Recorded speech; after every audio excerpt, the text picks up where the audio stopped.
Kuelekea Jumapili tarehe 29 ya mwezi wa 3 kwa mwaka huu 2026 tunaelekea ya Ukastawi season 2 ambayo ameandaa mtumishi wa Mungu Nathan Levo, na leo tupo kwenye mahojiano juu ya atueleze nini ambacho kimeandaliwa kuelekea ibada hiyo ambayo itafanyika katika kanisa la FPCT City Church Buguruni, ambalo lina mchunga kijana huyo ama ni sehemu ya matunda ya vijana pale kanisa. Lakini hivi sasa Nathan huyo ambaye tunamzungumza naye amekwisha tupa EP yenye almost nyimbo 5.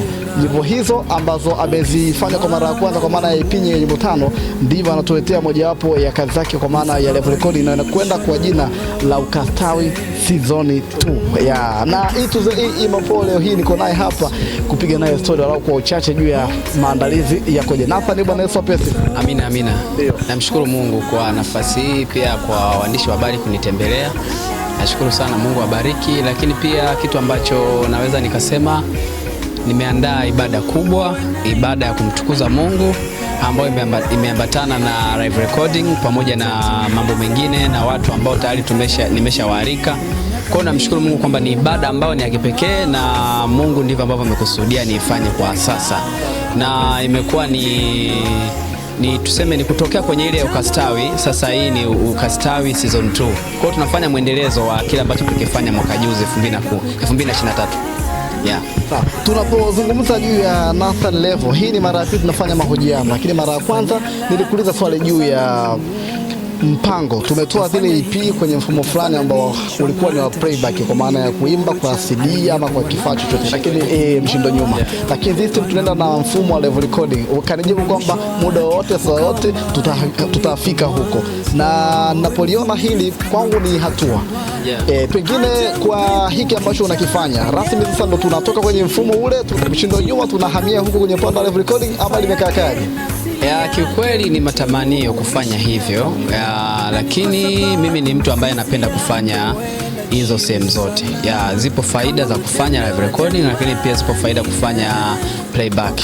Kwa hiyo siwezi kusema kwamba naachana nayo, hapana. Tutaenda sambamba. Kwa sababu ndio maana nasema kila kitu kina faida yake, tutaenda sambamba. Sasa kuhusiana na hiki ambacho tunakitarajia tarehe 29, crew nzima ya watu watakaohudumu kuanzia kwenye waimbaji, pengine wageni waalikwa rasmi na wasio rasmi, imekaaje? Labda niseme kwamba tayari kuna mialiko, nimeshaalika watu na kutokea kwenye makanisa mbalimbali. Wapo waimbaji binafsi, zipo kwaya hapa kutokea hapa mjini. Sijalika nje ya Dar es Salaam kutokana na muda ambapo nimekuwa nimeandaa hii ibada. Ni kwa muda mfupi tu nimepokea maono hayo na nikaona niko na uwezo wa kufanya hivyo, gharama inawezekana, nikaona kwa hiyo kwa kipindi kifupi nikaona nifanye. Kwa hiyo sijaweza kualika nje na Tanzania ama nje ya mkoa wa Dar es Salaam. Kwa hiyo nipo na watu hapa, lakini naamini Mungu atafanya kitu kikubwa zaidi. Sasa zoezi umetuambia kwa maana tukio halikuchukua muda, kwa maana si mchakato wa miezi 3-4 kama baadhi ya mambo ambayo wamekuwa wakifanya. Unataka kutuambia kwamba mchakato mzima ulipoanzia mazoezi kuelekea tarehe 29 ambapo tumesalia na siku chache, kama sio 2 basi ni 1, umechukua muda gani? Rudia. Yaani mchakato mzima umechukua muda gani?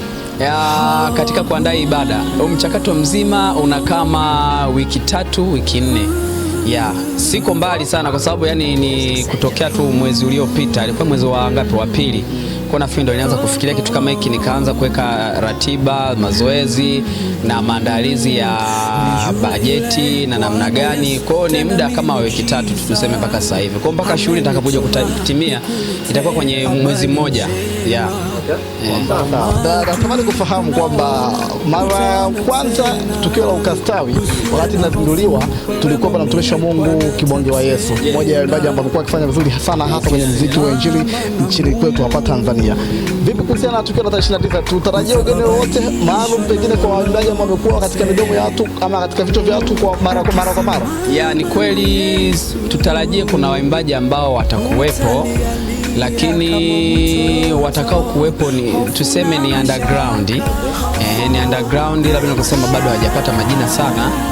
kutokana na time, na sikutaka kuanza kucomplicate sana mambo, kutafuta watu hawa kama ambavyo nilifanya mara ya kwanza. Ndio maana nasema hili jambo nimelifanya kwa muda mfupi, haswa limebezi sana kwenye ibada na kufanya hiyo live recording.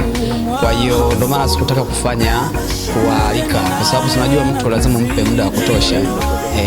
Kwa kama ni kitu ambacho umekiandaa kwa muda mfupi afu nao unaanza kutaka kufanya hivyo, unaweza karibu.